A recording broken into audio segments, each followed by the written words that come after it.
I guess I'm going to go back to the old saw that I keep bringing up, Your Honor. And just briefly, just give me 1 minute. Okay. 1 minute. I'm going to renew my motion for the court to limit the state's time. I'm going to cite your authority under 24.4.403, 24.6.611, and I'm just going to ask you, please read, if you haven't already, U.S. v. Reeves. I've read it. I think it's very persuasive on your ability and the logic and reasoning behind putting a time limit on the state. We just got through with a witness, Your Honor, that the state said was going to take 3 hours. And we spent, now that was just 3 hours on direct. And we just spent a week on that witness, Your Honor. Well, so we had 2 witnesses this week. 5 days, and then, yes, Your Honor, I'm not going to disagree with you. No, this is only, what is today? This is only Tuesday. It was Tuesday, I think it was Tuesday, Wednesday, Thursday, Friday, and then Monday, but whatever. It was far, far longer than 3 hours. So please look at Reeves again and consider it, Your Honor. So,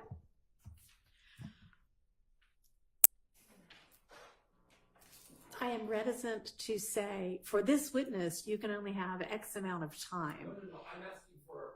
However, okay, we've got a, how many count indictment here? With at least 8, in addition to the RICO count, 8 different sets of crimes. And the case law also provides that the state is entitled to, and it is, a violation to prevent them from being able to present their case. And I know that's not what you're asking, but it's, how am I to know how long it is going to take them to efficiently present the amount of evidence to cover all of the things that are in this indictment? That being said, I will say that not so much, honestly, even the amount of time that was taken up with Mr. Sledge, because I assume the 3-hour estimate was thinking Mr. Sledge was going to be a cooperative witness, and Mr. Sledge didn't ultimately end up being so much of a cooperative witness. But y'all, I mean, the amount of time that was taken up by everybody with Mr. Wright was probably a bit excessive. And I put everybody who asked questions almost in that category. I do think that the state needs to, get more targeted and focused with the examinations, and then there seems to be redirects take almost as long as the directs, and that should not usually be the case. And nobody ought to be rehashing things that have already been established, either at, a little bit of leeway every once in a while to, okay, let me refamiliarize you to this as I lead into what I want to get to. But like a 5-question, there's this, there's that, there's the other that everybody's already heard, and I'm addressing this to everybody who might need to hear it. That we don't need. And we just don't need to be rehashing everything. And we also need to think redirect is supposed to only cover things that are in cross, and recross is only supposed to cover things that were in redirect.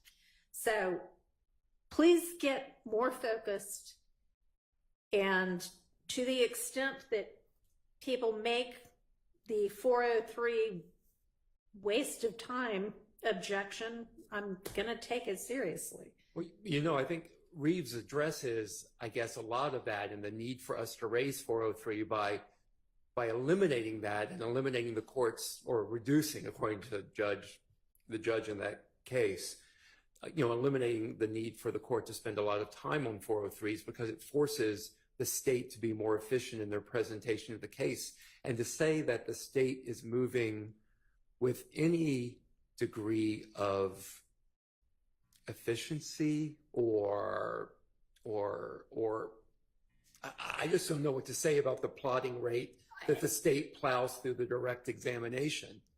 And I don't see anything. I mean, we're 100 witnesses in. We got 100 witnesses to go. I know that's a rough number. I'm hoping we don't actually have 100 witnesses to Well, go. that seems I to be really a would bottom. like that to be narrowed down, but I don't think we've gotten to the point yet where we can turn to that topic. But I mean, I've said a couple of times that the state needs to take a very close and careful look at the witness list that still exists and do everything you can to make sure that we're not being cumulative with our witnesses. And I hear you saying maybe we should be doing the same thing about a time limit. And y'all, I mean, you know, and I know it's not a trial, but incredibly important issues get decided in appellate courts all the time. You get, 20 minutes to talk about something that could be groundbreakingly different. So, I'm not saying that at some point I might not just say, all right, you've got 5 hours for this witness's direct and you can do it in that amount of time. I'll need to know more about what you need to cover with that witness, but it's not outside the realm of possibility.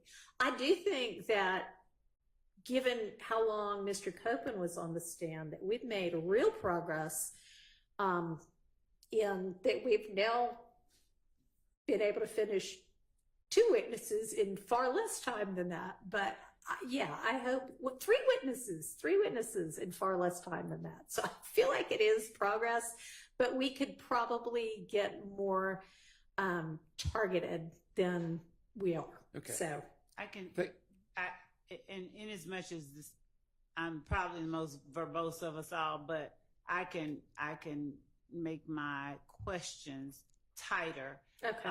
The intent on redirect has always been to respond to things that I hear brought up on cross, and to the extent that I can be more precise in pointing out the specific question that was raised on cross that I'm trying now to have the witness explain further or give an explanation for, I will do that as well. So. All right. And I do not want to call anybody out in front of the jury. I also don't want to excuse the jury constantly. That takes a lot of time just for them to even file in there and file back. So, I'm telling y'all this now in the strong hope that what you're saying you're going to do, you're actually going to do. But if I see that it still is as, I don't know the right words, but depending upon what I see, I may have to deal with it further. Okay. Thank you, Honor. And I wouldn't keep raising this if my client wasn't stuck at Rice Street. So that's the reason I bring this up every once in a while. Well, I mean, I think it's fair to bring up regardless. Thank you, Honor. I appreciate you hearing me out. And Your Honor, I also, just for the record, and so that the victims that are named in our cases are aware, we are appreciative of the courts affording the state the opportunity to effectively present to the jury all the evidence that we have in this case without being cumulative and without being redundant. But our victims obviously deserve every bit of attention that we have to offer to this. And I appreciate the court's willingness to afford that to the state. Okay. All right. If there's nothing else, then let's convene at 9 tomorrow.